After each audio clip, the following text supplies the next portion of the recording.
Conversers, brothers and sisters in the Dharma, Sukhihotu. I am Jason from BMSM Youth Section. I will be your host for today. Welcome to Exploring Your Reality series, which is organized by Buddhist Missionary Society Malaysia, BMSM Youth Section,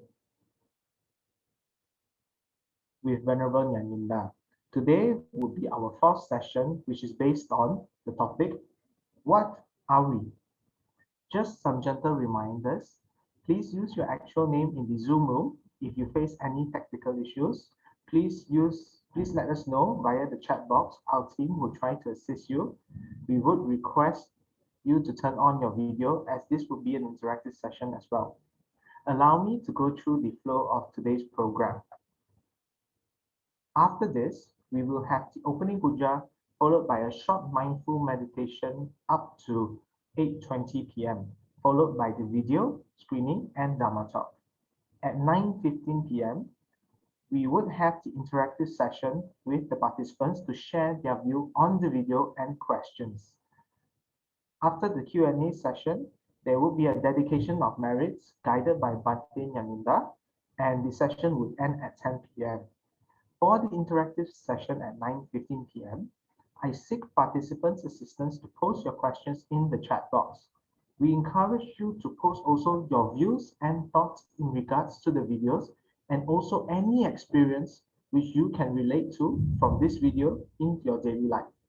Please note, due to the short time constraints, not everyone's questions may be answered during the session. However, you may approach to post your question to Venerable Nyaninda and would provide an answer over the coming weeks. We will now proceed with the puja. Thank you.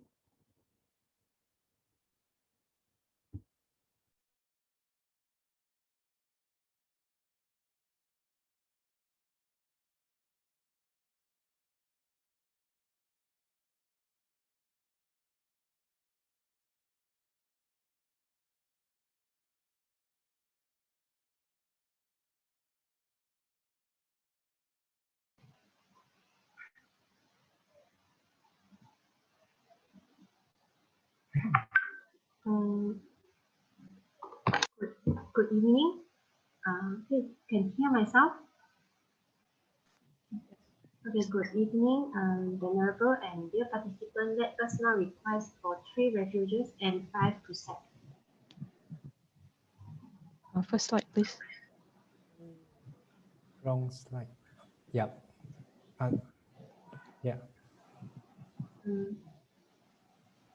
Aham bante tisaranena saha pancha silang dhammaya chami anugaham katawa silang deta me bante tudiyampi aham bante tisaranena saha pancha silang dhammaya chami anugaham katawa silang deta me bante tatiyampi aham bante tisaranena saha pancha silang dhammaya chami anugaham katawa silang deta me bante.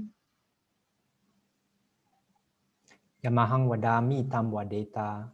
Ama bante. Namo tassa bhagavato arahato sama sambuddhassa. Namo tassa bhagavato arahato sama sambuddhassa. Namo tassa bhagavato arahato sama sambuddhassa. Namo tassa bhagavato arahato sama sambuddhassa.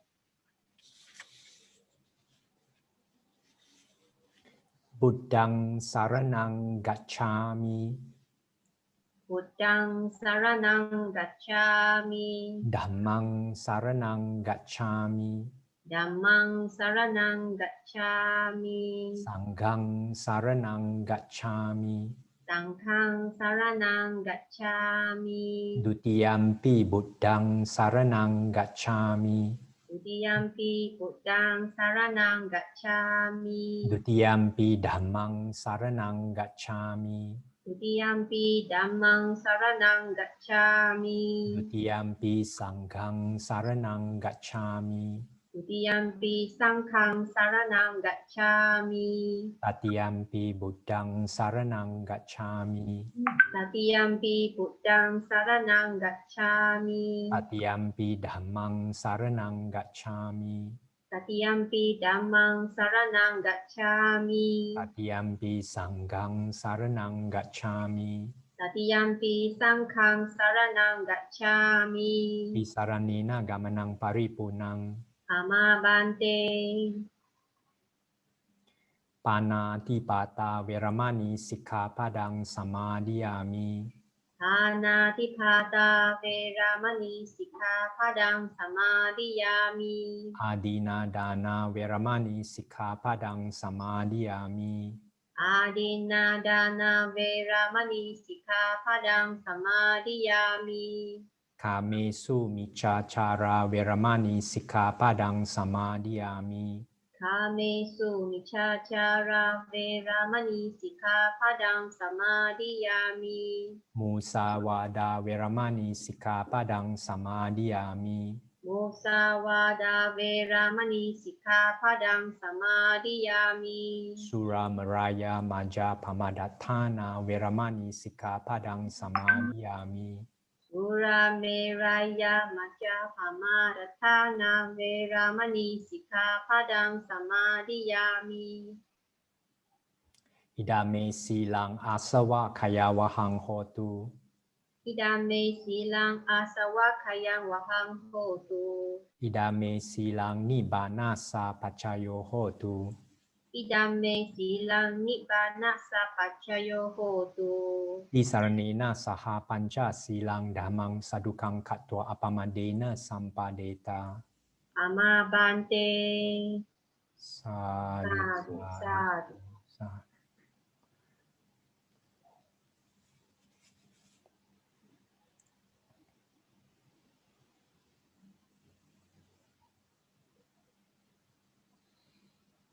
Okay, we will continue with the meditation. Before we start, we just pay respect to the Buddha 3 times. Namo tassa bhagavato arahato samma sambuddhassa. Namo tassa bhagavato arahato samma sambuddhassa. Namo tassa bhagavato arahato samma sambuddhassa. Okay. Someone actually asked me that a lot of people has a lot of this mental weight, as in a lot of thinking. The thinking keep going, monkey mind keep babbling away. How do we handle this? Okay, so today's short meditation session, I will guide you to use some technique to bring you to the peace of mind. But before I go to the technique, I just want to share with you that the technique I introduced to you is not for you to gain peace of mind. The peace of mind is already there at the background. This is a very important thing that you need to note. As in, let's say, this is your mind, which is a blank piece of paper, and there are thoughts on it, the black dots, okay, which is disturbing your peace of mind. In any case, at every single moment, behind the black dots is still that white piece of paper. So your peace of mind never go anywhere. It's always at the background. It's just that you're not aware of it. So the technique is actually to make you aware of the peace of mind that's already there. If you can do it yourself, better still. Okay, so now there's few techniques we can do. First one is awareness of the body. We'll do it together. Try to sit with the back straight, but not tense. Relax, but back straight. And then you just aware of the body parts one by one. From the top of the head, just aware of the top of the head. When you're aware of your body, you are present, you are here. So you are not lost in the thoughts anymore. So aware of the top of the head, the back of the head. Any sensations that come up is okay. Then the forehead, aware of the face, any sensations, heat, cold, or maybe hardness, roughness, or whatever that you can feel. Aware of your neck,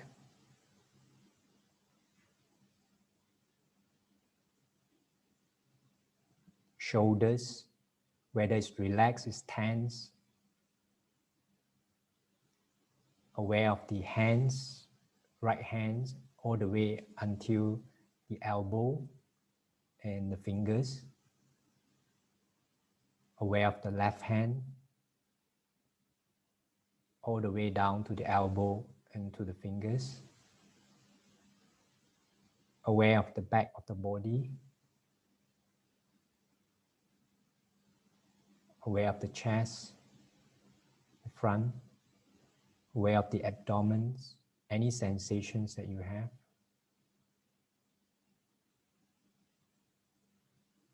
Aware of the buttock that's touching the cushions or chair that you're sitting on.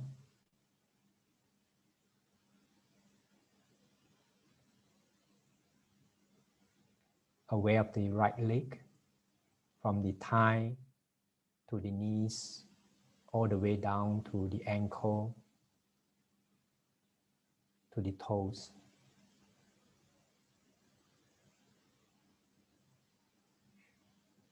Again, on the left leg, the thigh, the knee, the shin,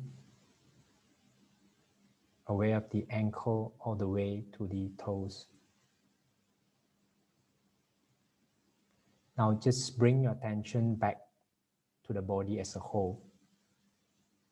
Okay, you can do it slowly, bit by bit, the whole body, or you can do just the body as a whole, or you can do quickly like what I have guided you to do just now. So you can do variation depending on how long the time that you have. And if you want a quick one, you can do like maybe in a minute, okay? Now we'll do the second one, which is just watching the breath, but we'll do different variation. So just aware of the breath.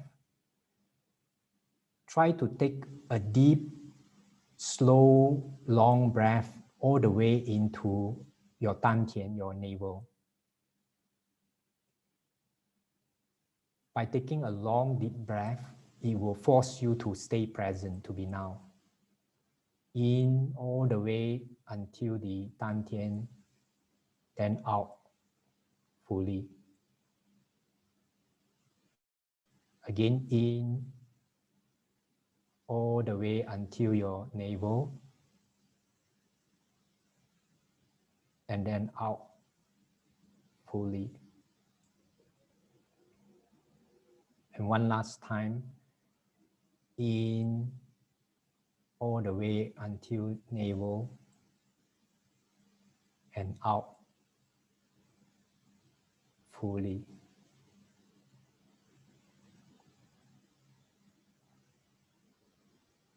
Now just aware of the breath going in and out. Don't control it, let it be, whether it's long or short. Just aware of the breath going in, going out. You can also do this when the breath goes in, feel the presence, feel the alive of the presence. When the breath goes out, tell yourself to let go of all the memory of the past and all plans for the future. In, feel the presence, feel the aliveness. Out, let go of all memories of the past, plans for the future. Or just quietly aware of the breath going in, going out. If you have any thoughts, just let it be, because the breath is always at the background. Once you're aware you're in thoughts, you are already out of thoughts, then continue on the breath. We'll continue for a very short while.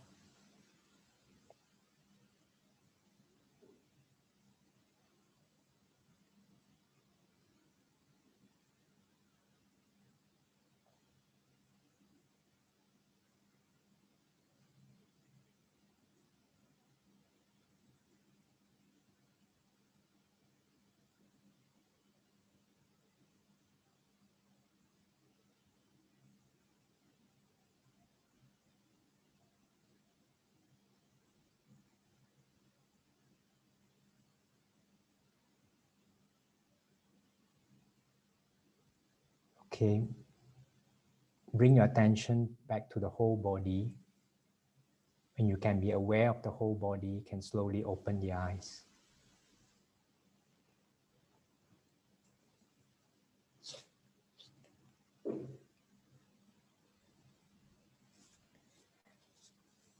Breath meditation, actually, in and out breath, anapanasati, is the prescription by the Buddha to take care of restless mind. If you have a lot of thoughts, very restless, the Buddha's prescription is watching the breath. Because once you pay attention to your breath, you can only breathe the presence breath. So you're back to the current moment, the presence, the now, and you're out of thoughts. Okay. Now, today, before we go into the topics proper, there's few things I want to share. First thing is, I would like to remind all of us that the aim of all Buddhists is Nibbana, which is the awakening to the reality of the world, or awakening to our misconception about reality of the world. So, but this awakening is for us to explore, not for us to search. What's the difference is, if you are searching for reality, means you know what you are looking for. You already know the answer. Let's say you are looking for a pen, something that you know, and you are searching for it. In searching, every single moment that you don't find what you're searching for, the time is wasted. But what we are doing is not searching. What we're doing is exploring. So in exploring, what you do is every minute is very enriching because you are seeing new insight. And every minute you get better insight into the reality of the world. So that's why in this series we are called Exploring Your Reality. What we are trying to do is together we explore the reality of our life. So we are trying to see something that we have not seen before, or something that we have seen before but not so clear. We're trying to see it more clear, okay? But in this exploration, of course, when exploration, you have the fun of discovering something you've not seen before. What are we exploring is what I shared with you last few episodes and the homework that I gave you, which is exploring, number one, the reality that you experience or you feel only your thoughts and not the people, situation, things out there. Don't believe what I say. Please try to explore. When you explore this, it will definitely change your life. So this is the first thing that I shared for us to explore. And second thing to explore is that we already have innate natural mental health, which means that as long as you are not lost in thoughts, all your sadness, anger, and depression will automatically disappear because your mental health is always there, okay? And the only reason you don't have this mental health, you lost in thoughts, is because you believe your thoughts are true. So I always encourage people to question their thoughts, whether they are really true or not, whether they are really absolute true. But one important point is I'm not asking you to check every single thought. It's just not to believe in the thoughts. The content is not important. When you're angry, try to see that your anger comes from your thinking and not from the people or situation. It's your thinking about the situation or people that cause you anger. Okay. Now, if you have not done your homework, please do explore this in your daily life. It will help you in your daily life, because Dharma is not for us to learn and put in the shelf. It's for us to use it in daily life so that we can help to improve our daily life. Now, another thing I want to share is, when you listen to me, please don't listen to try to memorize what I say. If you do, then what you would manage to get is you become an expert of the insight that I saw. It might be useful for you, but it might not be. But my intention is for you to find your own insight, to see with your perspective on the reality, because each one of us are unique. So for this exploration, please listen to my words as a guide only. Okay? And if you can, try to listen beyond the words, where the words point to. That's the important thing. Okay. One way maybe to listen in an open, receptive mind, and someone say deep listening, and another word maybe quiet listening. Listening to see where I'm pointing to. Then if you listen to see where I'm pointing to, not listening at the words, you will fall into the experience of the truth that I point to. So that's important. I want you all to experience the reality that I point to. Okay. Now, also, few things I want to share is, my words are useful to point to the right direction, but if you misunderstood it, you will get distracted from the point. So I want to keep stressing that look at where the words point to, not look at the words, okay? That's why when Buddha, after he realized Nibbana, he didn't want to teach, because one of the reasons is words can be very misleading. For example, if you see and know what a hamburger is like in a menu, it's totally different from really tasting and experiencing the hamburger. You have to really experience it, then you know what's it really like. Okay, that's why Buddha doesn't want to teach until Brahma Sampati came down and invite Buddha, saying that they are some humans with little dust in the eyes, which you will be able to see beyond the words. So please explore to experience your own insight. And also, why the exploration, the practical part is important is because I love this phrase. In theory, there's no difference between theory and practice. But in practice, there's a huge difference between theory and practice. So when you explore, you will really see what I share with you means. And also, about this exploration is that although we are seeing something new, but it's already there inside us. We are not seeing something that is not there.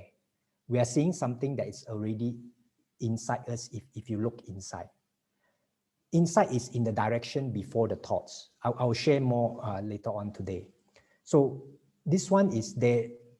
So you are actually explore out, then slowly you will find that the answer all is in you. So there is a famous quote by poet T.S. Eliot who says that we shall not cease from exploration, and at the end of all our exploring will be to arrive where we started and know the place for the first time. And I think this is the meaning behind the story of Upatissa and Kolita, the future Sariputta and Moggallana. They actually, from their small village, they start searching through the whole India to find a suitable or a teacher who can guide them towards enlightenment. They actually traveled through the whole of India, couldn't find, until they came back to their own village and they met Venerable Asaji, who quoted one short stanza, and Upatissa, who later becomes Sariputta, was enlightened. So it's like the searching went through the whole India and came back to their village. So our exploration will come back to ourselves. Okay, this one thing I want to share. Also, it's not too difficult to see where I want to point to you. I just point to a direction. You just have to look at the direction you will be able to see. It's just like now you look at the screen, you'll be able to see my face. So similarly, the direction I point to is look at how your thoughts create your experience. And you're always experiencing your thoughts. You are not experiencing the situation out there. When you get angry, it's not someone who make you angry. It's your thinking about that person that make you angry. So please try to explore that, and it will help you a lot in your daily life. Now I want to recap the first 3 episodes that we have. And for those who miss the episodes, you can watch them in YouTube if you are interested. So in the first episode, we explore thought, the missing link. It means that we have overlooked the power of thoughts. We have the misconception that we experience, that we feel, the people, situation, and things out there. But actually, we experience and feel that our thinking of the people, situation out there. Nearly the same, but big difference. One is you are experiencing directly out there. Another one is you're actually experiencing your thinking. Okay? So we feel or experience only our thoughts. And when our thoughts change, and our thoughts will definitely change, in a second, there's billions of thoughts has already changed, then our feeling and our experience will change. It's much easier for this to change than waiting for someone or situation out there to change. So this is an important reality that I hope you all will explore. In second episode, we explore the fact that we have natural well-being, which means that there is innate health in us. We have peace of mind already at the background all the time. So whenever we are lost in our thoughts, we know that as long as we shift our awareness to the peace of mind that's at the background, we will not be trapped in our sadness or anger in the thoughts. So this is, if you explore this and see this once or twice, you'll get more confidence that peace of mind is always there at your back, supporting you at the background. And it's a very comforting feeling if you manage to explore and see this. In the last episode, the last episode that we have, episode 3, I would like to mention that there is a very good question which I want to repeat the question. And I hope we have more questions like this, practical questions, so that we can explore more about how to use this or how to see the reality that I'm pointing to. So the question was, how can I feel compassion towards someone in a recycling center who scolded me and said I give rubbish to them, while I have spent a lot of time sorting out the recycling things properly? And I think many of us will have this same feeling when we have done our best, we have done good things. When we are scolded by someone, that means people scold us, accuse us for things that we didn't do, we will automatically get angry. Me too, definitely. We are human. So, but what I want you to do is to explore the fact that the reason we get angry, we always think that it's because this person scolded us. But the reason we get angry is because of our thinking that I have spent so much time sorting out all the recycling things and you call what I've done rubbish. This is the thinking that got us angry, not actually the scolding itself. Try to explore, don't believe me. It's our thinking that caused us the anger, not the person out there. And also, if you try to explore more, you realize that actually our thinking already create a story of what the reality should be. When we walk into a recycling center, we already have this thinking, this story that I'm a good guy, and the recycling center person there is supposed to be a good person or a good lady or good guy, and our interaction is supposed to be really peaceful. This is the story that we make up. Sometimes our story is match the reality, but sometimes it doesn't. If we are only happy when the situation meets our story, the reality out there meets our story, then you will be in big problem, because not always the situation meets what we think it would be. Our thinking and the real situation doesn't always match. And also, how many times, similar to this situation, have we told our loved ones that I did so much for you and all you do is complain? Because immediately we always jump to defend ourselves, and immediately we always get angry thinking that it's that person out there. But it's our thinking that causes all this anger. Try to explore. if we explore and see, then you won't dwell in the unwholesome state of mind too long, okay? And also try to explore another fact that, are you looking for acknowledgement or thank you from the person at the recycling center or your loved ones when you do something? When you do something good, are you looking for acknowledgement or love or thank you from outside? If you are looking for something, sometimes you might get it, sometimes you might not. If you are looking for love from outside, then I'm sorry you'll be disappointed. Like what I share in episode 2 and 3, we are actually love itself. So if you try to look from outside, you have difficulty getting it because we have it all abundant inside us. You just have to look inside. And if you can see that you have abundance of it inside, actually you can give love to others instead of looking from love or acknowledgement from outside. So this is an important point to see. Also, I would like to warn you, even though you have get a taste of seeing that your anger, your sadness come from your thoughts, there will still be time where you will think that it's from the situation of people out there. But as long as you keep exploring, you will be able to see that it's from your thoughts, sometimes not so fast, but you will slowly get the hang of it, okay? And also, as long as you can see that your anger comes from your thoughts, you will also not torture yourself for being in anger because you see it's the creation of the thoughts. And you'll be able to try, even if you get into angry, you forget about what I shared with you, try to love yourself for being imperfect. Because we are humans, we are learning, we are imperfect. If you can't love yourself for being imperfect, then try to love yourself for not being able to love yourself for being imperfect. You keep going, one day you'll be able to love yourself. So now we move to episode 3. In episode 3, in exploring compassion, I mentioned that we are all interconnected. In science, it's called quantum entanglement. Now, a lot of scientists definitely have agreed that we are all interconnected by an energy field. But there are some scientists like Dr. Greg Braden and Dr.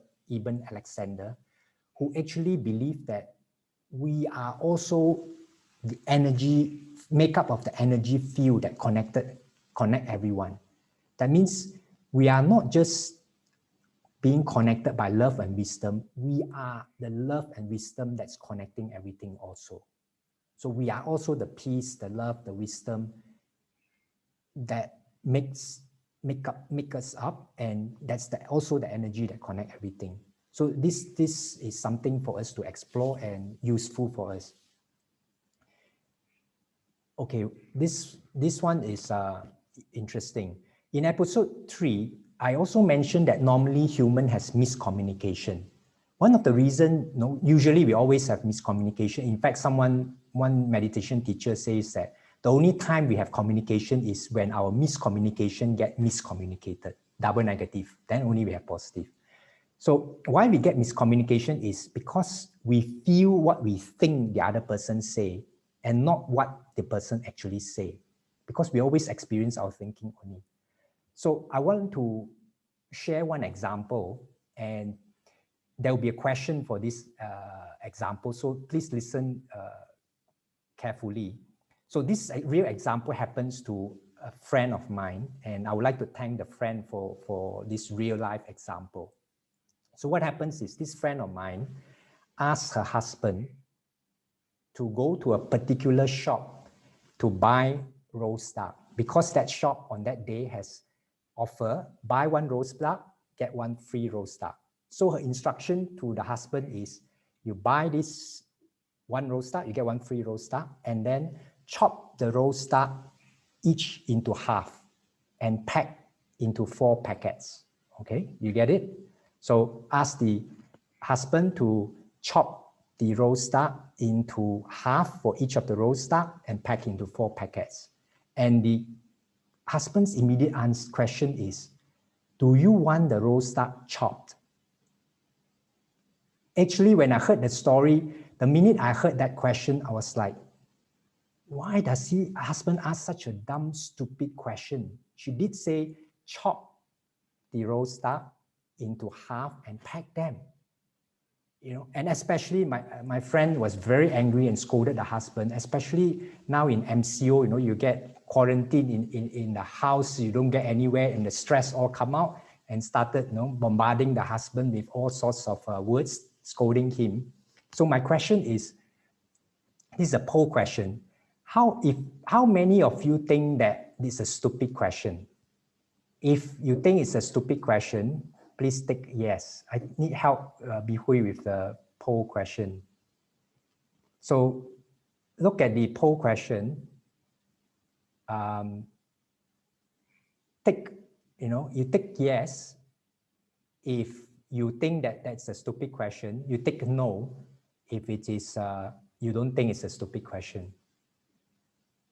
While waiting for the answer, actually, each of us live in our own thinking, because when my brother shared it to his wife, which is my sister-in-law, her immediate response is, quick, go and buy the rose stock, it's cheap.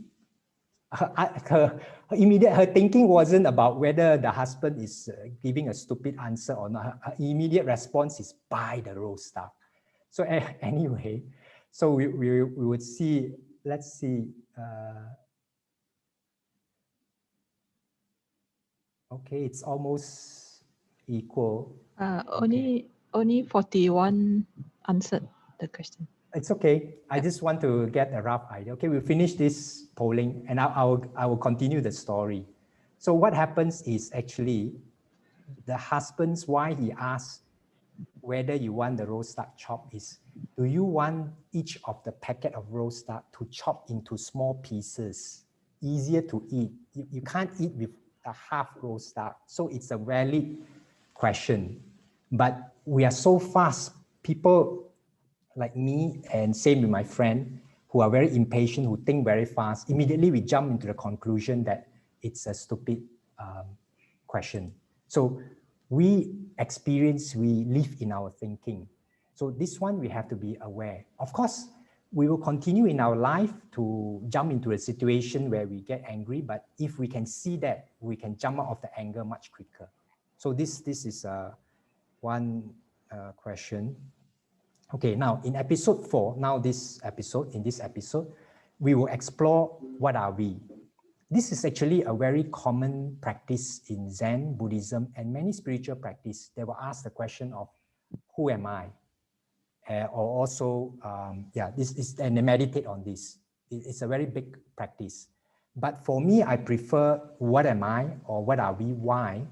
Because for me, this is only my personal viewpoint. If you ask who am I, you already assume that I exist. There is a self, there's an identity. Only that, who is this identity? But actually, there is no self.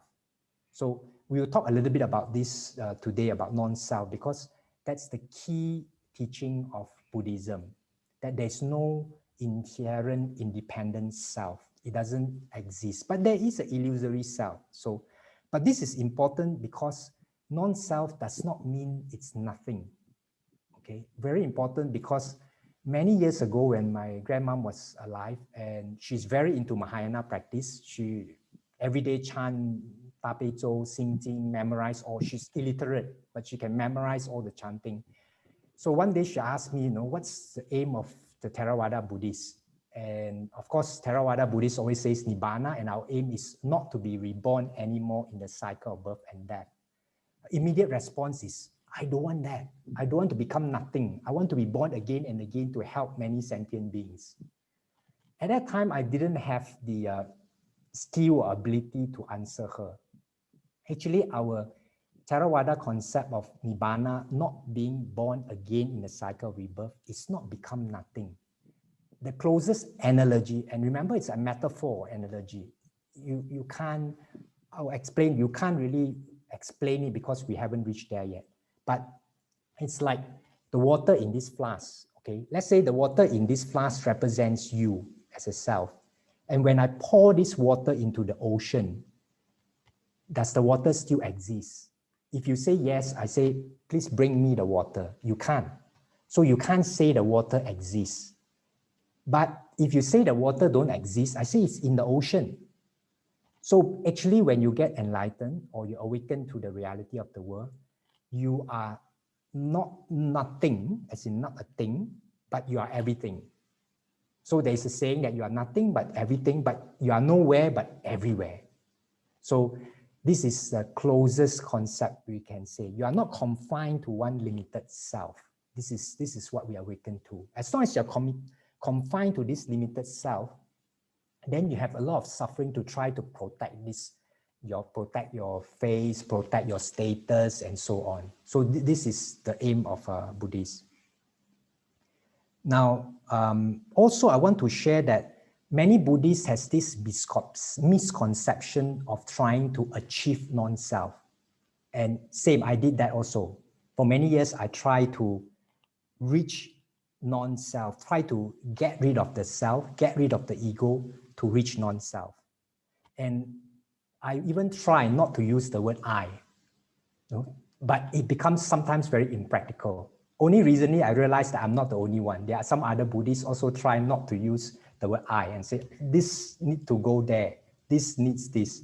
It becomes very funny. I'm not saying that the technique is useless. I'm saying that what is your intention? If your intention of this technique is to get rid of the ego, something is not right. Similarly, I'm about to give the example. If every day you eat 10,000 calories, you eat a lot of egg, a lot of meat, your intention is to become sumo wrestler, okay, no problem. But if you're a normal person, then it's not right for you. So similarly, why I say not right is because originally, Buddha say naturally in the beginning, there is no self. So if you try to get rid of self, get rid of ego, you are already assuming that there is a self to get rid of, which is not true. So this one mistake that I hope we can explore and see. Actually, what we need to do in Buddhism is to rediscover the reality that's already there, the no self reality that's there. No self, I would like to again mention that it means that there's no independent permanent entity or no inherent existence. It means that it's there, but it's not there. It's like rainbow. You can see a beautiful rainbow, but you cannot take the rainbow, put into a trolley and bring it home. It's there, but it's not there. So this is something very difficult for us, but in the ancient times, people also have this viewpoint. Greek philosopher Heraclitus have said that no man, no person can step into the same river twice, because every moment the river keeps changing. And I've shared with you many times that the Nyaninda today and Nyaninda yesterday is different. Many billions of cells have died, new billions of cells has arisen in the body, and the mind keeps changing also. So this is what we mean by non-self. There is no permanent, non-changing self. There is an illusory self that keeps changing. So this is non-self. But it's very difficult for us to understand because we have been programmed in this dualistic world, either yes or no. If you say there's no self, that means there's nothing there. We have this idea. If they say it's not nothing, then it must be yes. So that's the difficulty we have. But fortunately for all of us, in this modern era of quantum physics, scientists begin to understand this idea of it's there, but it's not there. We always study, I think you remember about atom, electron going around this proton and neutron in the middle, okay? Now scientists have realized that that electron, if you say that it's in motion, you're wrong. If you say it's stationary, you're also wrong. You can't say it's stationary, you can't say it's in motion. It's not this, but also not that. Because the closest I can say is in a ghost quantum realm, like in a different dimension. So you can't, only when you observe it, then only you can see it. Otherwise, when you don't observe it, it's become a probability. So scientists now in the modern era, because of quantum physics, they begin slowly to understand what Buddha says. It's there, but it's not there.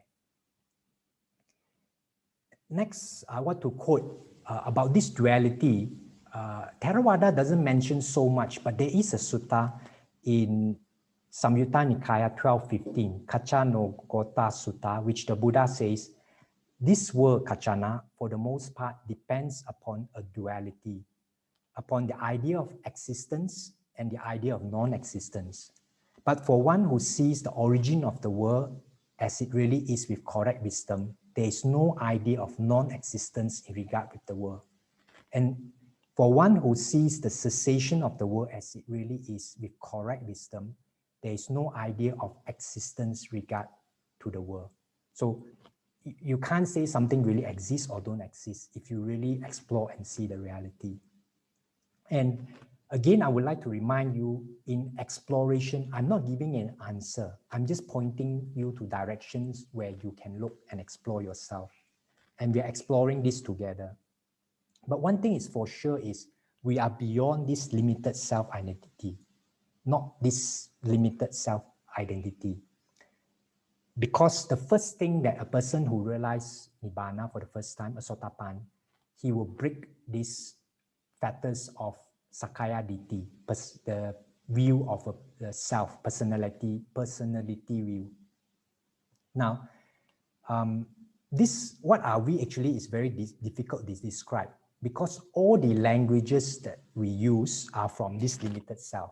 You are using the languages from the limited self to describe this self. So it's like they always sometimes give the example like a tadpole is whole life in the water trying to describe the land. It doesn't work until one day the tadpole becomes frog, experience himself, then you know what land is like. So what we can do is, the closest we can do is look at the direction before thoughts if you want to find out what are we. And it will also help you to find that peace that is in background that I mentioned earlier. You have to look before thoughts, because all the idea that form after thoughts already fixed into this limited self. So we'll watch a video after this that will attempt to describe this, what are we, and basically I call it describe the indescribable. So since we are watching a video that's trying to describe the indescribable, you can only use the video as a guide to point to the direction to look for yourself.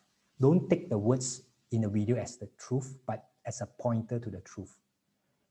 One thing for sure is we are formless. So if you try to attempt to put shape into this formless, you won't find it. And attempt to describe this formless with words, the words will turn this formless into a form. It becomes creating an illusion and leading you away from what we're exploring. So now we will watch the video, for a short video on this, close to answering this question of what are we. Are you ready?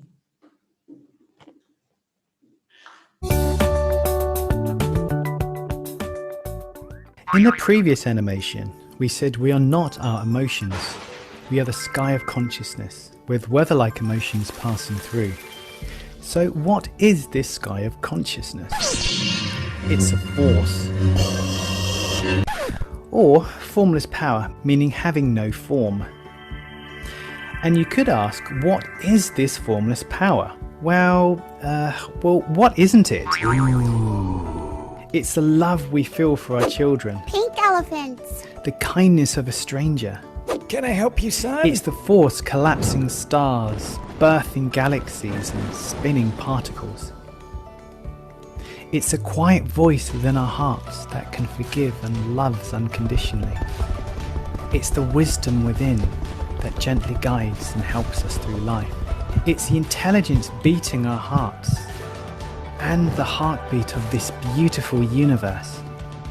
It's also a cup of tea, because there is nothing that it isn't. It's an emotion, a force, and the backdrop to, well, everything.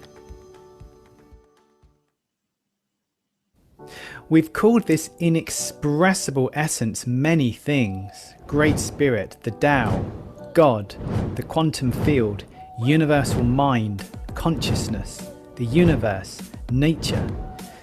Oranges, you can call it whatever you want, because it can't be contained in a word, a belief system, or within a book? Can you contain the ocean in a teacup? It is a natural power enlivening us to think, but can't be captured in what we think. So how does this relate to us personally? Well, as a metaphor, water can appear formless like steam, but also having form like ice. However, they are both still water. This formless energy also appears into form, and we can call this form the universe or creation. Like water, it's still the same energy. Now, like water flows into the shape of whatever you put it in, we are the human shape of this formless essence. This boundaryless, locationless and timeless essence is now appearing within time, space and matter, giving it a location of experience, the human experience. As a metaphor, like a crystal refracting light, our essence arises from the white light before the colours. But this same essence is now, well, humaning. We can get so mesmerised by the colours of the human experience, what's created, we forget where we originate from, what's creating all of it. Like Einstein discovered that matter and energy were not two, but the same one entity, quantum physics have also discovered that there is not a particle and a wave. They are both concurrently at the same time, not two, but singular. You must see in the singular if you want to find the truth. Sydney Banks. Now, we're living in an apparent physical reality, and we forget that we are reflections and part of a deeper reality. The waves are not separate from the ocean, they are the ocean waving. There is not a separate somebody having a human experience. We are the universe, well, humaning. This unsplittable power can only have the appearance of being split within our minds, and this is completely necessary. We need to think in duality, meaning an us and a them, a here and a there, a now and a then, for there to even be a human experience. Without it, there wouldn't be one. True freedom is not about transcending or vilifying the human experience. It's in embracing it. Freedom is not a particular state of mind, but embracing all states of mind with freedom. This inbuilt or innate wholeness or oneness can never, ever, ever, ever, ever, is that enough evers yet? Be understood with our heads. It can only be felt within, a resonance like a silence of being. Trying to understand this with our heads is kind of like using a photography camera to drive your kids to school. It's not going to work out so well for you. So, as we have insights and have less on our minds, we start to feel whole, loved and complete. We don't need anything or anyone whatsoever to feel complete, as this state of being is entirely natural and needs nothing to sustain itself. It is what all of us are consciously or unconsciously looking for. If I could sum up this universal power as a human feeling, it would be love. The essence of life is this power. All we are is peace, love and wisdom, and the power to create the illusion that we are not. Dr. Jack Pransky. So, if this is true, why do we believe we are separate from this peace, wisdom and love? Because we have the power to create. This power is thought. It's a universal power enlivening us to personally think up we are separate. and innocently suffer. So what do we do about this then? Well, we don't need to really do anything but realize the nature of thought. This is the missing link and bridge between worlds that can personally transform our world.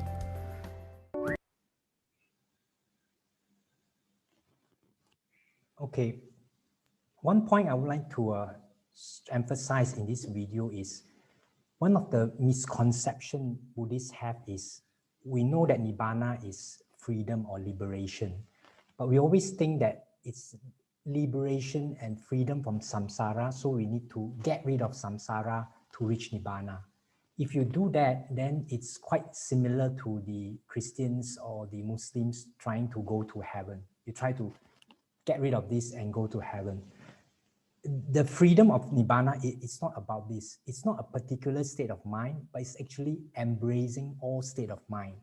In fact, when we put Abhidhamma into practice, we also have to understand how the unwholesome mind process works also.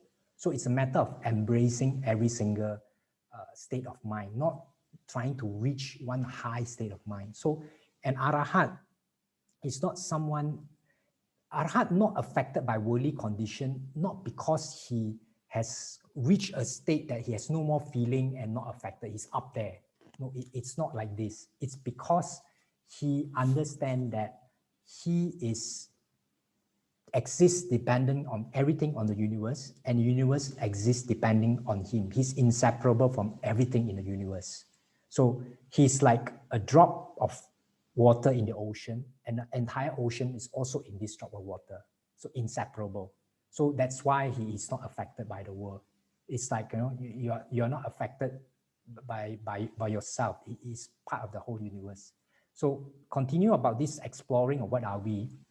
There's two ways I feel that to explore. One is the Theravada way of seeing what is not. It's not this, it's not that, it's not this.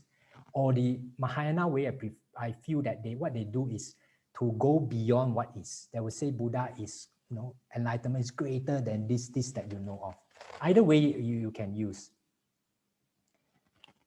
But I want to emphasize that although we can't describe what are we, but definitely we can experience it. So today I will try to point towards the direction where you can experience this, what are we. As we get more insights and less thoughts in our mind, we will start to feel the love, the wholeness, and the completeness that is mentioned in the video just now. And then we will slowly realize that we don't need anyone or anything whatsoever out there to feel love. You don't have to worry, then we won't become monks and nuns. We will have plenty of love to love other people out there, instead of needing love from people, situation out there. That way, you will become a very useful member of the society. You will feel that there's an innate wisdom, love, or compassion that runs through everything and before the concept of time and space. The closest I can find this in the Theravada text is something I've mentioned before in Anguttara Nikaya Book 1, verse 49 and verse 50, Pabhasara Sutta, luminous, about brightness. And this sutta is mentioned, Pabhasara mitam bhikkhave chittam, tanja ko akantu kehi upakilesehi upakiletanti. It means luminous monks is the mind, and it is defiled by incoming defilements. Defilements are like greed, hatred, delusion. So basically, originally it is luminous, is bright. So we can say that the mind originally is without greed, without hatred, and without delusion, which means the mind also is filled with generosity, love, and wisdom. And that's the natural state of the mind before it is covered with defilements. When we can slowly see this, we will take our separate identity less seriously, because we know everyone naturally is made up of this love, generosity, and wisdom. And also we become lighter and lighter. We won't take the separation so seriously. We are not what we think in our head. We are the space where the thoughts flow through. We are that which is aware of the thoughts. We are not the thoughts, but that which is aware of the thoughts. We will slowly realize, when you dwell in this direction, you will slowly realize that we are not separate from anything outside.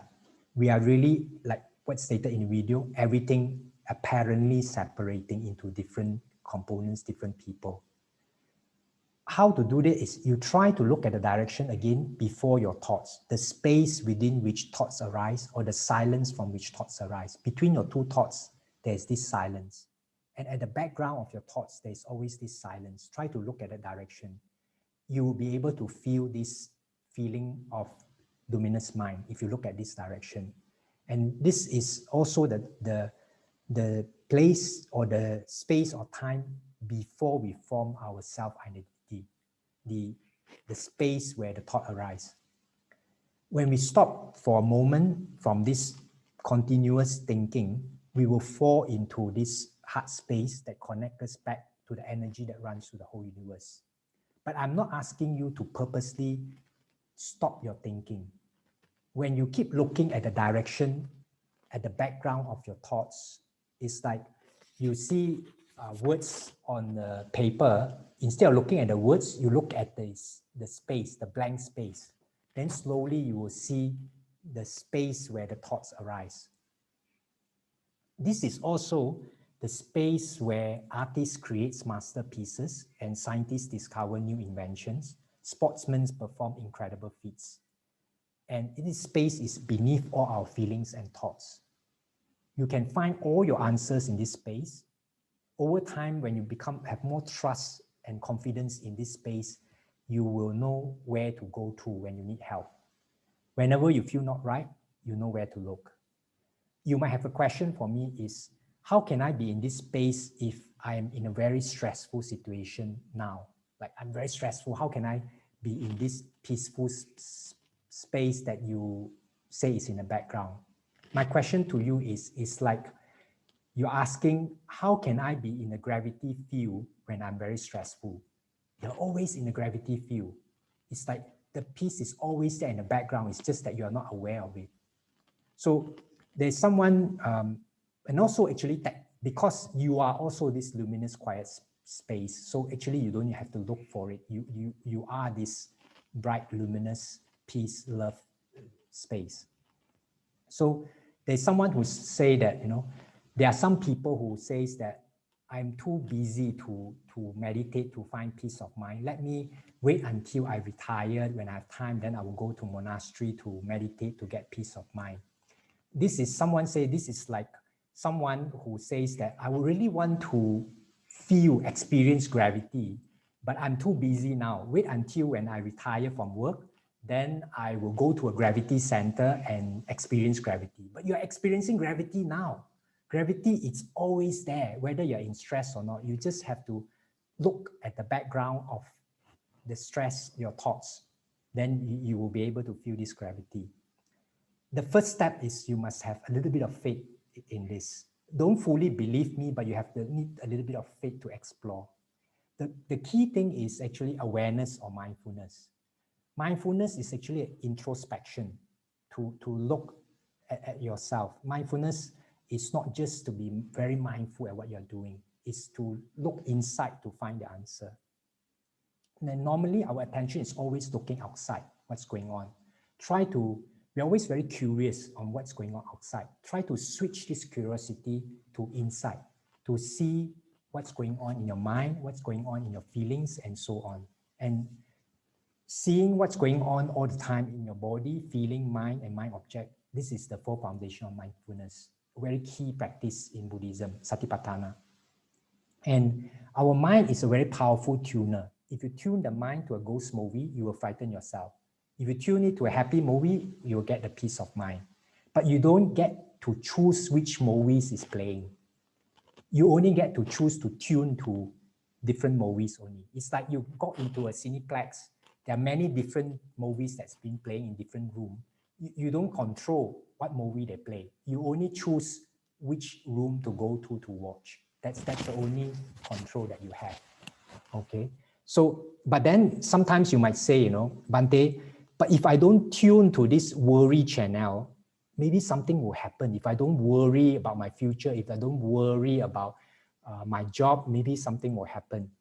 My answer to you is, please at the moment, try to forget everything after the buts. It's all story created by yourself. stay before the buts, stay before the therefore. Anything after the buts is all your story created by yourself. So in terms of what we are, again, I want to stress, we are definitely not what we think we are. So it's important because we spend so much time working on what we think we are. We try to produce the best version of ourselves, not realizing that we are producing the best stories only of ourselves. There's a big difference between making our dreams beautiful, which is okay, and waking up from the dream. Our aim is to wake up from this dream, okay? So if you are interested in exploring and seeing how things work, you will be amazed what you see, but you have to take the first step. In terms of feeling, I have mentioned before, you can explore this. Instead of the next time when you have pain, instead of my hand or my shoulder is very painful, try exploring that there is sensation at the shoulder, not my shoulder. Try exploring, seeing things differently in a different light. And also you try to look at the pain is never continuous. It comes and go and comes and go. So play around with this. Also in your mind, are you aware that the mind is aware of itself? Like now you are listening to me, you are also aware that you're listening to me. The mind it's a very powerful tool that we haven't looked at it in more detail. But for us to really explore, really to understand what we are, we need to be present. We need to be here, to live in the present moment.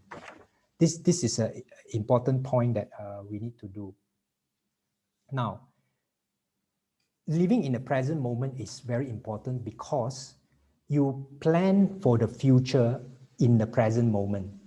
You can't plan for the future in the future. You plan for the future in the present moment. You relive your past memories in the present moment also. So you can say the future don't really exist because you live the future at the present moment also. It's an illusion. I can't say there's no future, but it doesn't really exist. The past also doesn't really exist. So they say you only live in the present. That's why the present is a gift, it's a present for you. And you have to try to live it. You can only be alive in the present.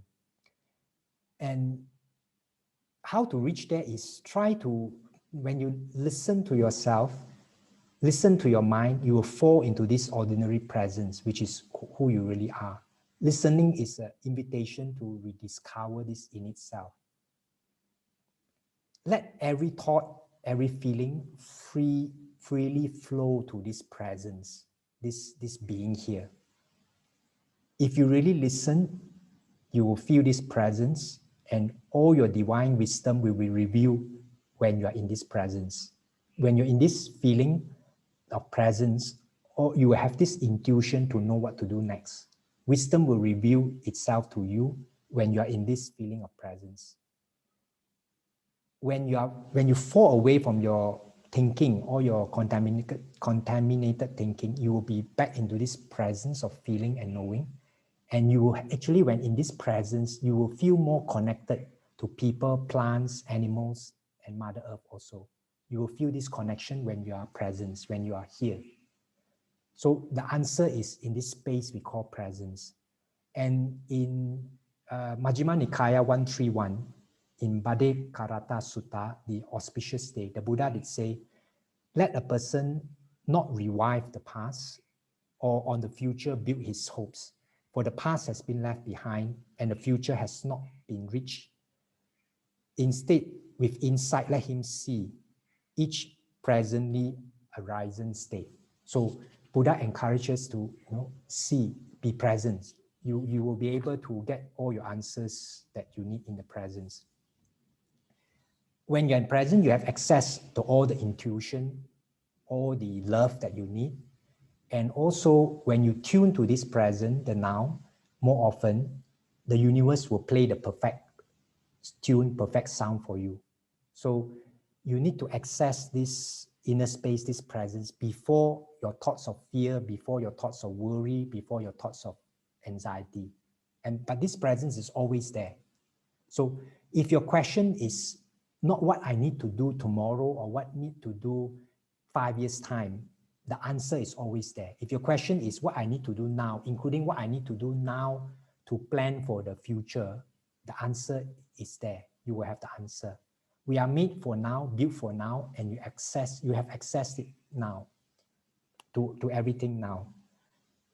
But if you're lost in broadcasting your thoughts, in all your thoughts, you are not going to hear this wisdom and love.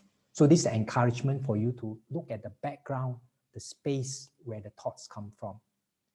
Then you might ask me, our mind usually are preset, pre-tuned to fear, worry, and anger instead of this background of love and wisdom. So you might ask me, how do I change this preset channel? How to change this preset channel is what I have been sharing with you in the past few episodes, which is number one, don't blindly believe your thoughts, question your thoughts. But I'm not asking you to check every single thought. I'm just asking you to don't blindly believe your thoughts, question your thoughts. Is it really true that this person makes me angry? Is it really true that this person creates my sadness? And so on. Question your thoughts. And second thing is have more confidence that at the background of all these stress, worry, thoughts, there is always this peace of mind. So I hope you have fun exploring this and enjoy your exploration. I would like to end by reading a letter. Let's see how much time we have. Okay, we still have time. I would like to read a letter for you. I was very touched by this letter.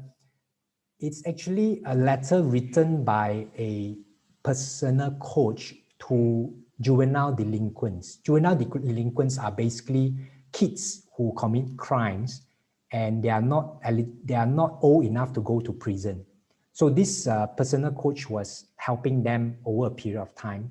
And when she left them, she wrote this letter about how our thoughts work and so on. And this letter is, to me, is very touching. So I will share screen. Can I share screen? And read it at the same time.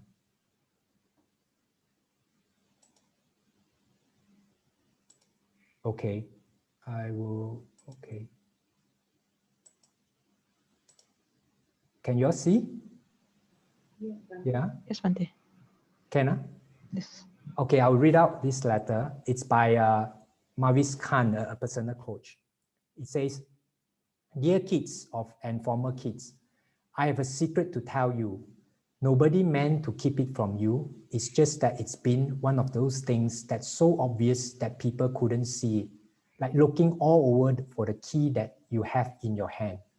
The secret is that you are already a completely whole, perfect person. Please remember that people in prison and in juvenile delinquents, they're actually treated like nothing, like not human. It's quite dehumanizing for them actually. You are not damaged goods. You are not incomplete. You are not flawed. You are not unfinished. You do not need remodeling, fixing, polishing, or major rehabilitation. You already have within you everything you need to live a wonderful life. You have common sense, wisdom, genius, creativity, humor, self-esteem. You are pure potential. You are missing nothing. The only thing that can keep you from enjoying all that you already are is a thought. One thought, your thought, not someone else's thought, your thought. Whatever thought you are thinking at the moment that feels more important to think than feeling grateful, alive, content, joyful, optimistic, loving, and at peace, that's the only thing that's between you and happiness. And guess who is in charge of your thinking? Guess who gets to decide where your attention goes? Guess who gets to write, produce, direct, and star in the moment you are in the moment you are in the middle of? You, just you.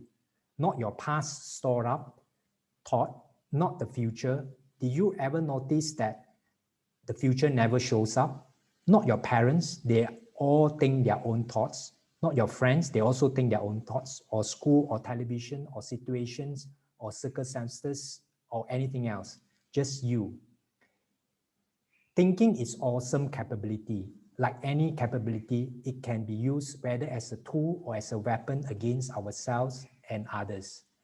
And just like with any other tool, we can tell whether we are using it for or against ourselves by how it feels. When we think against ourselves or others, we get in trouble. When we don't, we usually stay out of trouble. Feeling exists to warn us away from using our thinking to create trouble in our lives and to guide us back to our natural, healthy ability to live our lives to the fullest. So please remember that your thoughts are not always telling you the truth. When you are in low moods, feeling down, our thoughts are not to be trusted. Our IQ drops. When our thoughts pass and we lighten up, our thinking is once again creative, positive, our IQ goes up. The only way you can feel badly about yourself and your life is if you think badly about them. It's up to you.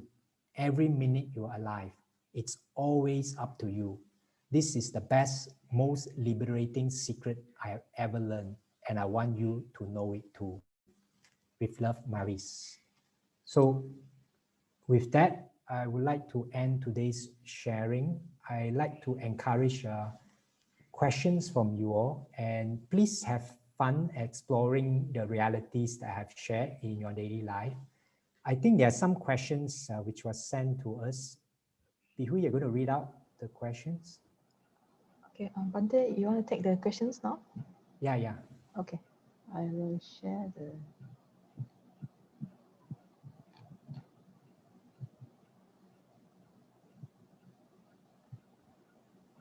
There are some very good questions.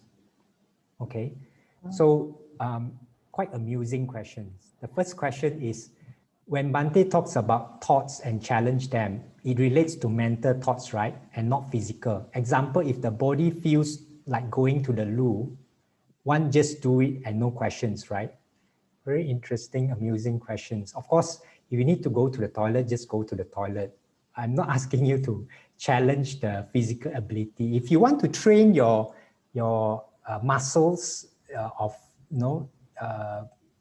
the body to hold the urine, yeah, you can go ahead, but I'm not suggesting that.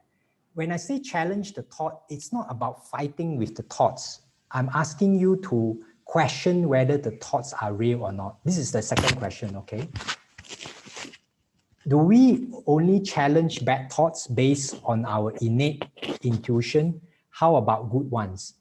I'm asking you to challenge the reality of every single thought. Challenge doesn't mean fight. It means that can you see that all your thoughts, doesn't matter whether bad thoughts, good thoughts, whatever thoughts, they are not reality. They are story made up by yourself. Sorry, how do we know which ones are real then? They are all not real. They are all stories made up by you. I'm asking you to explore, don't believe me. Or is it for good thoughts, we also don't hold on to them permanently since they are impermanent too. All thoughts are impermanent anyway. Not get too attached to them. If you get attached to them, it's trouble because they are illusory. It's like you get attached to a rainbow and you want to bring it home and keep it, you will get suffering. But if you look at the rainbow and enjoy it, it's still okay. Okay, but our thoughts look very real. It's like a mirage. When you see, it really looks like there's water there, but really there's no water. So similarly with our thoughts. Or what's the best way to know which thoughts to challenge and which ones to let them be? Would all this then lead to excessive thinking then? Can it then result in split personality problems also? Yes, if you keep thinking, which thoughts should I check, which thoughts not? Yeah, you go into a split personality problem and you have more thinking. You are thinking about your thoughts. So I'm not asking you to do that. I'm asking you to explore that. When you're angry, can you explore that your anger comes from your thoughts, doesn't come from outside? Your content, what thoughts make you angry? Is it because I think that he has a large face or I think that he used a bad word? You don't have to go into the detail of the thoughts. You just have to see that your thoughts create this anger or sadness and so on. Okay, so don't get lost into thinking about your thoughts. This is one thing I'm always careful of. Last time I always warn people not to feel remorse about something that they have done in the past. They need to make aspiration to change, but not to feel remorse because remorse is unwholesome. After a while, I stopped advising people to do that because people then feel remorse about their remorse. Then they remorse about their remorse about the remorse. Human never finish. Okay, so can we have the next question? 3. How do we conduct ourselves in the current social political upheaval instability? Do we ignore or not do anything to affect change for better government? If we don't make noise, they may think everything is okay and acceptable, and that's not good for the nation in the long run. If I get involved in commentaries, they do get very addictive to always chase after the latest political discourses, etc. Then emotion sets in, etc., lead to wrong reactions and so forth. So what's the best approach to deal with such living under current political uncertainties which have impact in our lives? Good question. The answer you might not like is to, actually the important point is not what to do, because each person is different. Some people might feel the best thing to do is go onto the street and protest. Some people, for them, is to write letter. Some people is, they're not interested in to participate. They feel that I just sit down and send metta is the best. So there is no answer for you, but there is an answer. The answer is where your whatever decision you make come from which state of mind. That's why my emphasis is always go back to this innate natural peace of mind.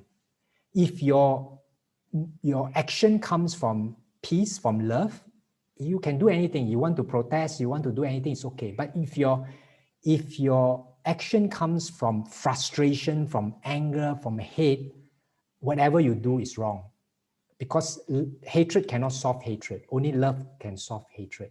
If your action comes from love, you can go and protest, you can do anything you want. Of course, non-violent. So important point is what state of mind your action comes from, not what you do. You can do anything you want, protest, write letters and so on. There's, I think, one more question.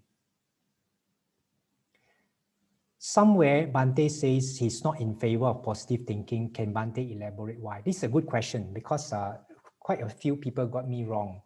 When I say I'm not in favor, it's not that I don't like positive thinking. Positive thinking is useful, better than negative thinking. What I'm saying is, if you still want to practice positive thinking, you still need to control your thoughts. I'm trying to tell you that whether your thoughts is positive or negative, it's all illusion. It's not real. It's all created by you. It doesn't matter whether it's positive, negative, neither positive nor negative. It's all illusion. Don't trust me. Try to explore and see that whether it's when you can see that you don't even need the effort to do positive thinking. I'm trying to show you a way that you don't even need to do anything. You just have to see the reality. You don't have to do anything about gravity. Once you see, you understand gravity, you make sure you just flow along how gravity works. You don't have to try to go into the positive side of gravity or negative side of gravity. You just know what to do when you experience gravity. So I'm trying to give you the shortest cut. You don't have to do anything. Okay. Okay. Any more other questions? Questions finished for this one? Yeah. From the floor. Questions very important so that I know that okay, this series is useful. The problem with me is most of the time forget to apply. What's the effective ways to keep remembering to incorporate into our daily life? Okay, there is. Try not to take it as a task to apply Dharma in daily life. And actually, apply is not the word, because I'm inviting you to explore, to see. You don't have to do anything. You just see next time when you get sad, angry, upset, where this anger, upset, sadness come from. It's from your thoughts, not from outside. So have this curiosity and fun in exploration, not as a task to do. Then you will remember. If you play as fun and also encourage yourself that at the end of this fun exploration, your life will be happier. because you won't need to avoid this person, avoid this situation, avoid that situation, because it's not out there, and you can't control any situation out there. You can't control the political situation, you can't control the pandemic, but you have a little bit more control in your thoughts, and you don't even have to control because the thoughts will change. So very easy. Okay, any other questions? No, that's the end of the question. Just Okay. another feedback. Yeah. Okay, any questions from the floor? Questions are useful so that you don't misunderstand what I try to share.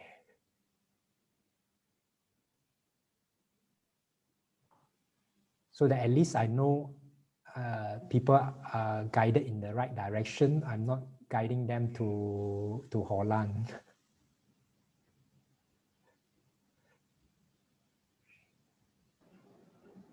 Any questions? Yes, sisters, feel free to type your questions into the chat box as well. We can read out your questions from there. Yes, you can also unmute yourself and Yeah, you can ask your unmute question. and ask questions. Bante, Who is? this is Yem here. Okay. I'm just wondering, why is it so important to know the question, what are we? Okay, good question. Okay. Because, okay, the easiest answer is because when you explore in this direction, you will find the peace and happiness that all of us search for.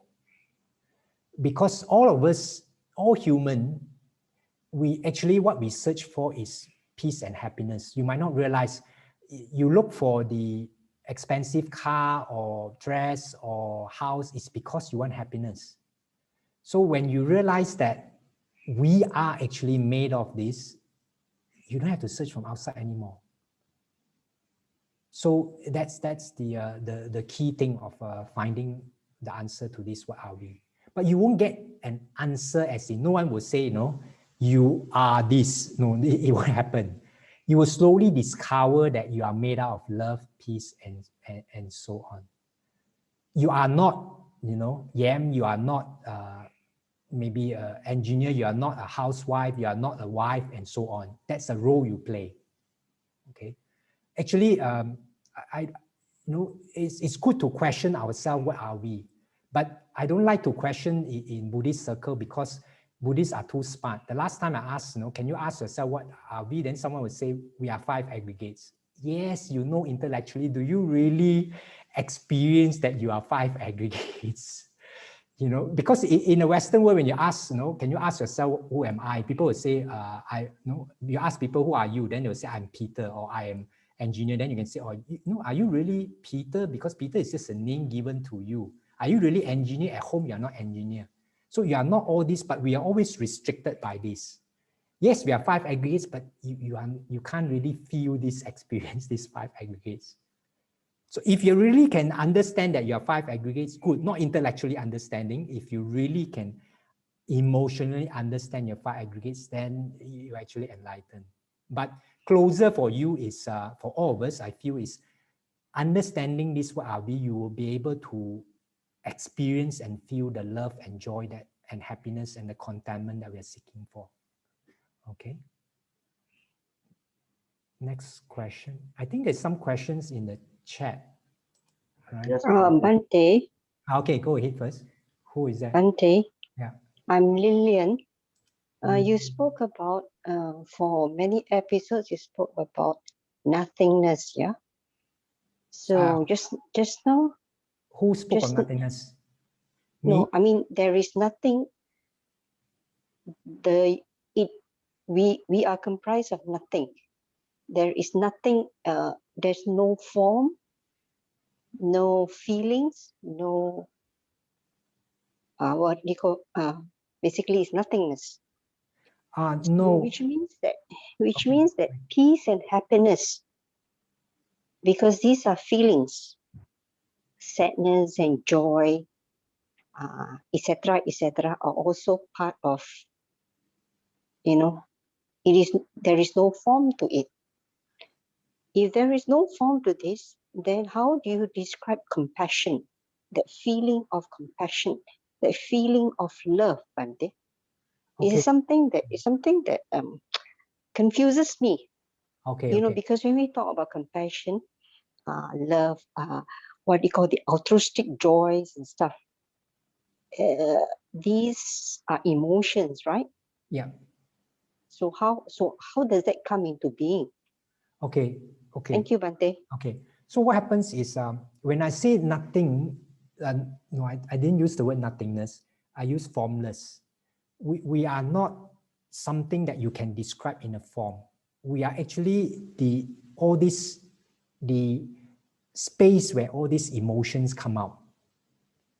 And this space actually, you can say, is made up of love, compassion, and so on. And in this space of love and compassion, there is this emotion of sadness and like really extreme, joy and happiness all come out. So this is what I'm trying to say. You try to look for this space, which is this serene and peace and love and compassion, this space. It's formless, but it has this quality. Okay, good question. So that you don't misunderstand. Question this in the chat box. Yeah, but there's one question saying, can Buddhism reconcile to the fact that an electron can be in two places at one time? Yeah, that's why this is where the Buddha says that if you say after my paranibbana I exist, then you are wrong. If you say I don't exist, you are also wrong. So to me, it's very close to quantum physics, as in it's beyond our logical understanding. And why quantum mechanics is electron in two places at the same time is because we are all inseparable. So actually, I have mentioned before, everything is interconnected, and scientists have discovered that for information to travel from one point to another point, it takes zero time, because every single part of the universe has the information about the entire universe. So that's the, to me, Buddhism and in modern quantum physics is very close. Someone has this question I saw in here. Bante, do we really, it lost, I have to go to chat box, I think. Bante, do we really need not to explore outside before looking into our inner self, where understanding the outside environment is also understanding ourselves? Has a point, this person who asks, do we really need, when I say explore inside, it's not inside actually, it's seeing how your reaction to things. So actually, when you keep seeing, this statement is correct. We're understanding the outside environment is also understanding ourselves, because the outside environment is a reflection of our inside. If we keep seeing a lot of bad guys out there, somehow we already have this misconception that people are bad. So from outside, you can see inside also. From outside, the mistakes people made, you can see what mistakes you are making also. More difficult to sometimes see your own mistakes, easier to see other people's mistakes and compare to yourself.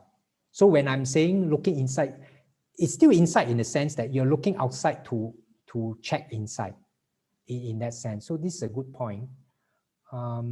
Any? Bante, there was a question asked earlier before this. Bante, if I would like to practice meditation, then is it possible to do it at home? As due to the pandemic, I might not be able to go to meditation centers to have long meditation retreat. If do it at home, how do we guide ourselves? Sadhu. Okay, you can do meditation anywhere, you can do at home. How do you guide yourself is you can start with easiest meditation, just the breath. That one you can't go wrong. Just aware of the breath going in, aware of the breath going out, aware of the breath going in and out. And have more curiosity to explore. Otherwise, you'll get bored. Explore, understand the breath, to see, what's the nature of the breath, and try to sit short, like 5 minutes, then longer, 10 minutes, 15 minutes, and so on. And at other times, you can do metta. Just pay your attention on your heart, and then feel love for yourself, wish yourself to be well, happy, and then wish all beings around you to be well and happy, and keep expanding the area. These are two meditation you can do, or also contemplating about the good qualities of the Buddha. So there are many different meditation that you can practice at home, and it's very safe, especially Theravada Buddhist meditation practice. It's safe to do on your own. Okay, next question. Someone asked this, I practice 4 elements meditation, so I find it that it's easier to understand our thoughts and also stop the thoughts, so we can have more quiet moments. I think that's more like a statement.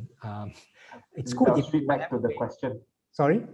I believe that was a feedback sharing to the question asked earlier. Oh, okay. Yeah, you can do 4 elements meditation also, which is 4 elements meditation. You might need a guide. Okay, I will do a simple 4 elements, not the traditional 4 elements meditation.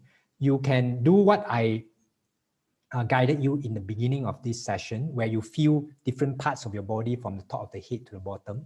Each part of the body you can feel heat, coldness, or pushing sensation, or hardness sensation, roughness sensation, all the different sensation. And then from top all the way down. If you do very slowly, sometimes it can take about 60 minutes. So this is one meditation you can do. A very superficial 4 elements. If you want to do the traditional 4 elements meditation, need some more time for instruction. Any other question? There was another question posted. During the short meditation, when Bhante said to be aware of the body, at the same time, I am also aware of breathing in and breathing out. Do I just leave it to be aware of both, or just focus on one object? If you are aware of the body, just aware of the body. Don't do 2 at the same time. Okay. Okay. I think there are a few questions I'm trying to look through. Okay, there's a question. The space that between thoughts sound very much like the emptiness that are taught in Tibetan Buddhism. Are they related? No, I think not. I'm not too familiar of. Oh, okay. The emptiness in Tibetan Buddhism is actually non-self. It's about there is no inherent existence. When Mahayana and Tibetan talk about emptiness, I always thought it's nothing. It's not nothing. There is no. It's basically non-self. There's no inherent existence there. That's called emptiness. There is no permanent entity there. That's called emptiness. Okay. Yeah, I can. Okay, this one done. I would like to. Okay, I practice 4 elements. Bhante. Okay.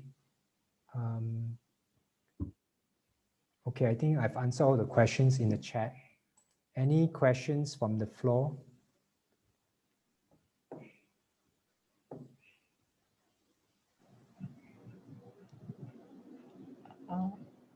Bhante, maybe I can ask a question, because Bhante, earlier you mentioned about preconceived thoughts, like the example earlier you said, like when you go to the center, recycling center, you expect people to be nice. Oh, okay. So like we have also seen some real life examples like preconceived thoughts, like people walk into the temple, they expect everybody to be super friendly, super compassionate, things like that. And I've also heard real life cases where they said, okay, I'm a life member of this country club or something, then I expect to have this kind of service and things like that. So what do we do about the preconceived thoughts? If you believe your preconceived thoughts as the reality, and the world must follow your preconceived thoughts, then you suffer. But if your question is, how does the recipient, that means someone walk in and demand things from you, and you are the person managing the counter at the Buddhist temple, then my answer to you is you have to see that your anger or your sadness comes from your thinking about what the person say. It's your preconceived thoughts also.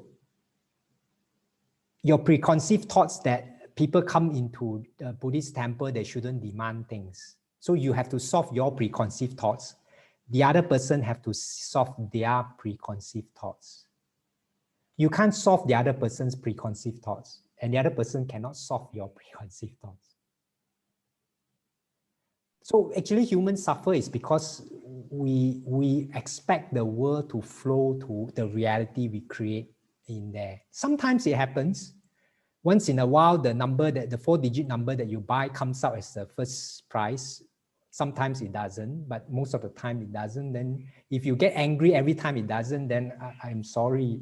You are suffering your own created problem.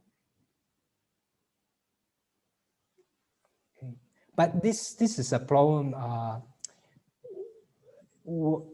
I have actually, last time, many years ago, I have a friend who actually at first volunteered in a Buddhist center. Then because she's doing full-time, then finally they decided, they pay her full-time as a worker in the Buddhist center. And it didn't work out because people treat her like a slave. It's like, we pay you, we have to work you out. Somehow I don't buy this idea, but it happens. You expect Buddhists to be very nice people. Again, this is our story we create because humans are human, So we have to work with our preconceived story and let people work with their preconceived stories. So does it mean we, just like all other thoughts, we don't believe they are true? Yeah, but don't believe me saying that it's not true. Try to explore and see that whether it's true or not. Is it really true? Yeah. Is it really true that what the person said makes me angry? I'm not saying that the person didn't say anything, or I'm not saying that the person didn't say something hurtful. I'm trying to ask you to explore that your anger doesn't come from what the person say. Your anger comes from, why does he say this? This is a Buddhist temple. He's a Buddhist. He shouldn't say like this. How come he has preconceived thoughts? That's where your anger comes from. Your anger doesn't come from what he said. But I'm not saying that he didn't say anything hurtful. I'm not saying that he didn't insult you. But I'm saying that your anger, your sadness, your hurt comes from you insulting yourself, not from him insulting you. It's nearly the same, but very big difference. Yeah, I guess usually the external stimulus hits us first. We realize that first instead of the inside. Yeah, so I asked you to explore the inside. Yeah. Then you would say, if there's no this stimulus, then I won't have this problem. Yeah, but it shows that you always have this greed, hatred, delusion in you. It's only the stimulus come up only. Yeah, but don't blame yourself also. I don't want you to also, since it's my thoughts that cause me this, it's my stupid thoughts. Why am I so stupid? And then you start blaming yourself. It doesn't work that way. You don't fully control your thoughts also. Bante, I have similar question, Mimi here. Yeah. Yeah. Actually, I have one incident with my husband recently. Yeah. So now I discover, that day from practicing what I have learned, actually after the angry and sad part that I felt, so I think actually is what he said, because actually he asked me to stop. Actually, I was nagging my son for not washing his dish after eating. So, and then my son replied rudely. And then so I said, if your father wash the dish for you. But his father actually just want everything to be quiet. But I keep want to give him a lesson and ask him to thank his father. But end up the father scold me. can you please stop? So I am so angry. I said, I am doing something, asking your son to pray gratitude to you, but you scold me. So that moment, I go back to my room. I'm very sad. So I think, oh, it's just I practicing explore what happened just now. So I think the word insulted me. Like I thought I'm helping you, I'm teaching our son, but you scold him in front of me. I mean, scold me in front of him. So after that, how do I relieve? So I don't know the right way, but I really stopped. But I said to myself, doesn't mean I'm wrong. I hope by quiet, both can, like you said, cannot control him. So until now, I don't know how. Okay, one very hurting word is he said, you learn Dharma nowadays, right? I have 3 lessons only so far. He said, you never improve. That's the hurting part, I remember, yeah. So is that word is a story created by me? Because he really said this word. Yeah, okay, I'm not saying that they didn't say any words, but I'm saying that what makes you hurt and sad is like you're thinking that he insulted me. I only attend 3 Dharma lessons and he says that my Dharma is useless. How can he say that? Is this thinking that causes us hurt? Yes. It's not. He's okay, he's saying is stimulus, but it's this thinking in your mind. If your thinking is, it might not happen to you, but for some people, they might have this thinking that, oh yeah, I need to really put my Dharma into more practice. Then it's a totally different thinking. Yeah. That what I done. I said, yeah, actually, quiet is good. I mean, not keep nagging. We know nagging is not good, but the control moment when I heard this, I'm more nagging. So I said, can you acknowledge me that I'm guiding the children, and then to be gratitude to what you have done for them, and not to leave the dishes again. So that's my intention. So, but the reaction is what I mentioned just now. But I, how to say, when I was trying to share all this, why he angry and why I angry, I myself still learning how to relieve myself. So today he actually come and pick me again. We relieve both of us, because I really, after learning Dharma, it's not only, of course, I have other Dharma short lesson. I don't have a proper Dharma class. My children did. So it's really very deep for me sometimes, like just now you mentioned, naturally no self. All this is very, very deep. I still... don't understand, never mind, slowly it will seep into you. Okay. So we have to really explore. For example, the story is created by me. I don't like the saying. So how do we relieve ourselves? As long as you know it's created by you, okay, you won't suffer this for long. But I can't tell you that immediately the next time he says something, you will be no problem at all. It doesn't happen. You are not God. You are not sane. It doesn't happen to me also. Someone says something rude, I also get angry. But immediately after the anger, I realize that it's my thought that made me angry. So the anger doesn't last only. Okay. If you expect, just because you understand this, how this principle works, the next time he say anything also you won't get angry, then your expectation is totally wrong. You will still get angry, you will still react, but you won't talk to your husband for like 3 days. I won't talk to him because of this. It won't happen, because you know that it's my thoughts, the story, my expectation. And what you do, I'm not saying it's wrong, because from your standpoint of view, your story, it's a story. You might think that it's true, yeah, but even true is your story created that I have to teach my son to be grateful. I'm not saying it's wrong. It's your expectation. It's your story create. The world should be like this. But unfortunately, the world don't flow the way you want all the time. Sometimes it does, and you strike lottery, but sometimes it doesn't.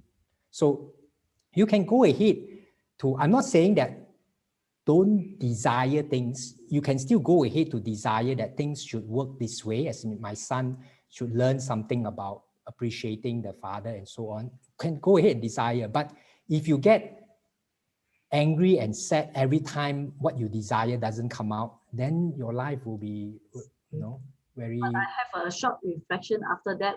I am wrong in the sense I raised voice to my son. Second is he asked me to stop. I keep talking. I keep saying I'm right. If you reflect, then you know that. Then I feel better and I talk to him the next morning very fast. Because you got to see, again, another thing to explore is when you talk to your son, does it come from the space of love or anger? When you raise your voice means you are coming from a space of anger. See, even though you are right, you come from a space of anger, already it doesn't help. Yes. Especially kids, they know quite fast, they get very sensitive. Whatever words you say is not important, it's your feeling. You might say the wrong thing, but if you come from a space of love, that message will still go through. So can you see that it's your anger that spoils things, but not to blame yourself. See, I like to encourage people to see it as learning in life, as fun of learning. We don't come with unfortunately, humans don't come with an instruction manual. So you got to try to learn, through life and have fun enjoying it. Yeah, so, that's made me can talk to him again the next day. And actually my son, after, because there are quite a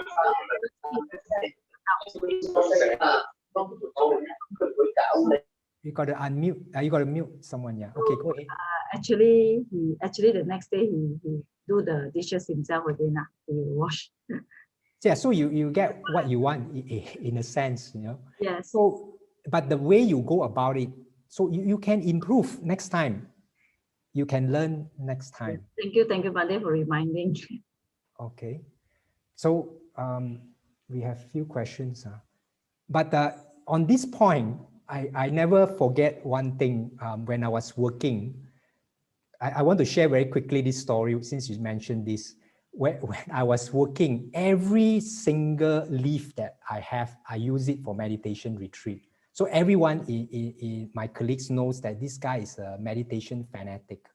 And there was one time we go for a meeting with a client, and one of our other department was late, and the client was very upset and said, the next time any of your members we are suppliers, any of your team member late, we're going to give you a really hard time. And the next meeting, my colleague, who is always very, always last minute, 20 minutes before we go to the meeting, it takes 20 minutes to go there. I think about 20 over minutes. 20 minutes before the meeting, he was still photocopying things. And I was very upset because I know we were going to be late. I somehow for my nature is I never say anything, but you can say my whole face is black. And when we were walking towards the car, I heard him say something, and after that, I changed totally because he says, someone always go for meditation retreat, but he can't even control his anger. From that day onwards, I never get angry with him. And the strangest thing about it is, for some unknown reason, we arrived there on time. I don't know what miracle is that. It takes 20 minutes to reach there, and 20 minutes before we start the car, we were still in the office. But somehow we arrived there with 5 minutes to spare. I don't know how it works. So sometimes we have these preconceived stories that we work, and reality doesn't work according to our stories. So anyway, we got to work hard to change ourselves. Otherwise, people will have the wrong impression of Dharma. So anyway, not to give pressure on you. So any other, it's fun to change ourselves. Any other questions? On the chat, is there a question? I believe from Sister Leighton, I think there's a sharing. Each of us has preconceived thoughts as well as others. Similar, they have their own preconceived thoughts. Also, not everyone of us is good in expressing ourselves verbally and non-verbally. Hence, perhaps try to pause before we act strongly. Yeah, that's a good advice to Mimi. As in, next time, if we pause before we say something, then we are not reacting to something. We are actually, we come from a peaceful, more wiser state of mind. But quite often we like to quickly, to react to things. But we have many chance to practice, in our life, 24 hours, maybe not 16 hours at least in a day. So many chance to practice. That's the wonderful thing about life. Any other questions we have? I believe there's no more questions already, Bante. So Bante, is Fatima here? May I have last question? Okay. Yes, Bante, regarding Sister Mimi's case, right? Just now the question come to my mind is, when we are overwhelmed by our defilement, maybe anger, okay? And as Bante says that if we are able to see the thought as a thought, and then it will help to solve our anger, right? Not, solve fully. Okay, anyway, go. Okay. My question is, one is if we could see the thought as a thought, and the other thing is, do we need to actually discover out what are the preconceived thoughts that are keep pulling us back from our defilement? I mean, by asking questions, will it help to guide us to discover what are the preconceived thoughts that keep pulling us back? I mean, when the things come and then we react again and again, if we can discover the preconceived thought, maybe we can let it go and then next time when the same situation come again and our anger won't react again. Is it possible? You can try to do that exploration. You can explore that avenue, but I don't want you to get into too much thinking. Yeah, I like to keep it simple, as in, to see that your reaction, your anger, your sadness, your upset comes from your thoughts. Whatever thoughts, all that too contents, sometimes you can get too lost if you go into detail. You can try exploring. I'm not saying against it, but you try exploring, but I would prefer a very simple explanation, a simple description of how life works.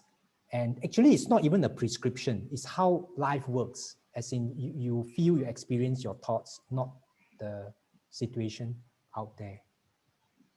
For example, if, first time the situation happened and then we react. And if we able to see the thought as a thought, and second time the similar situation happened again, I mean, will it help? Will it help or not?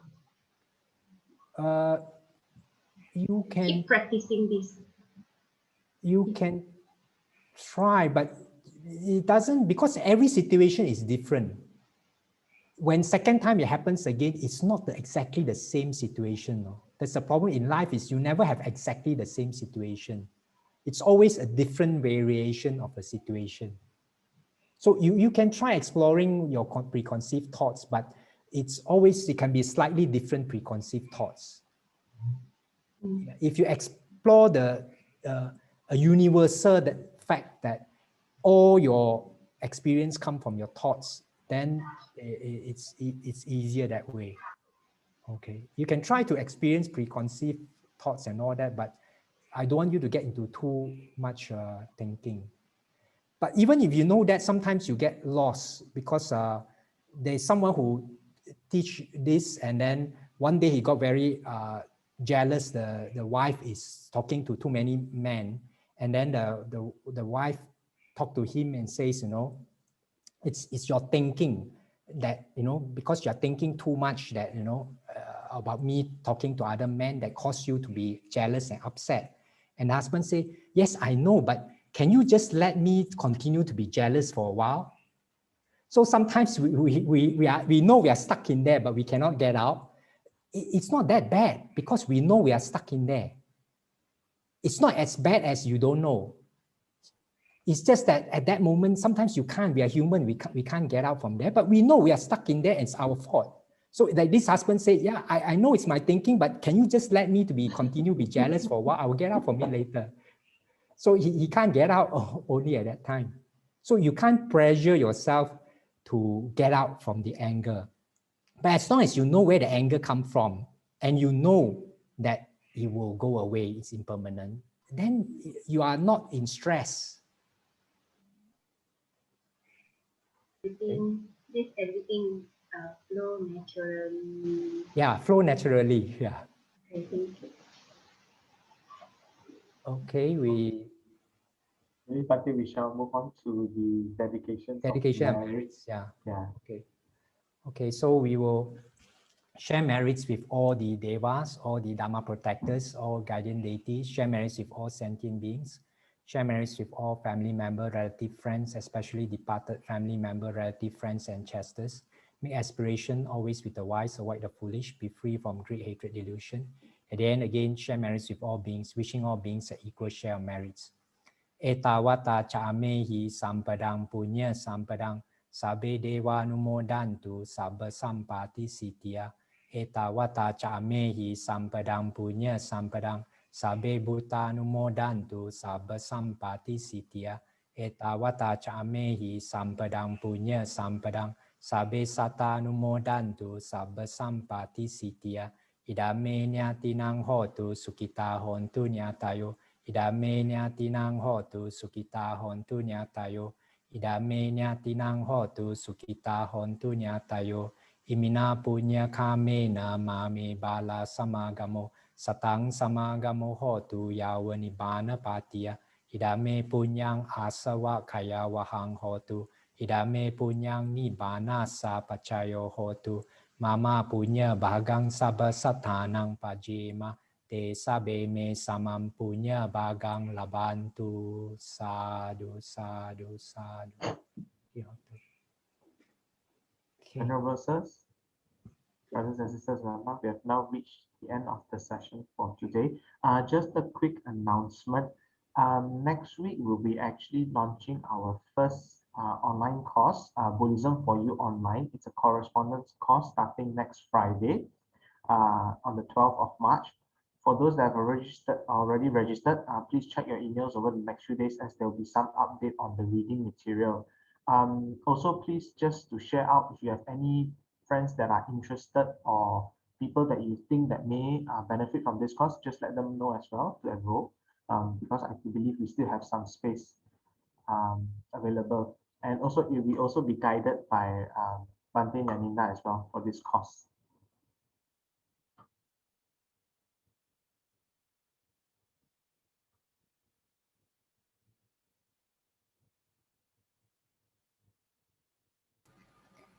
Excuse me, brother.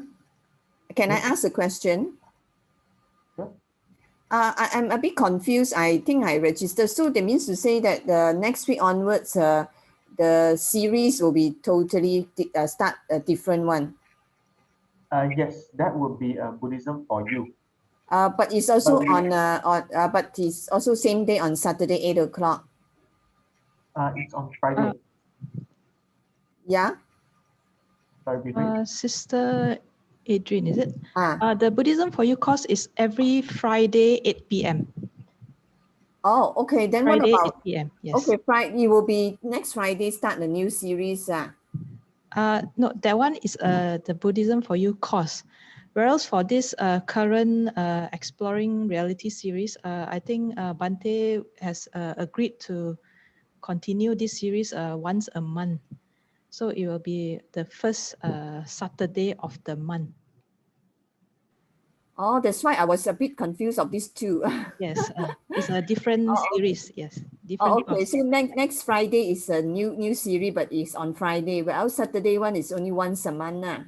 Yes, correct. Okay, understood now. Okay, thank you so much, Sadhu. Yeah. Brothers and sisters, if you are interested, you can also click on the link that we just shared to register. Okay. So, yeah. I think I did. Okay. Thank you. Do be on the lookout for an email where we'll update you about the course structure and things like that. Okay. Thank you very much, everyone, for joining in tonight.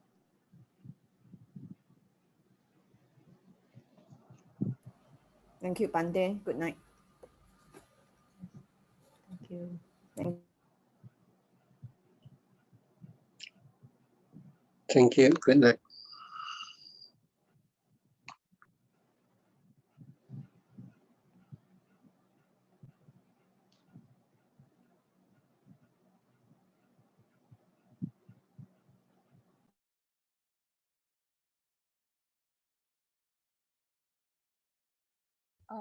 Okay, thank you. Oh, thank you, everyone. Good night. 啊，你会。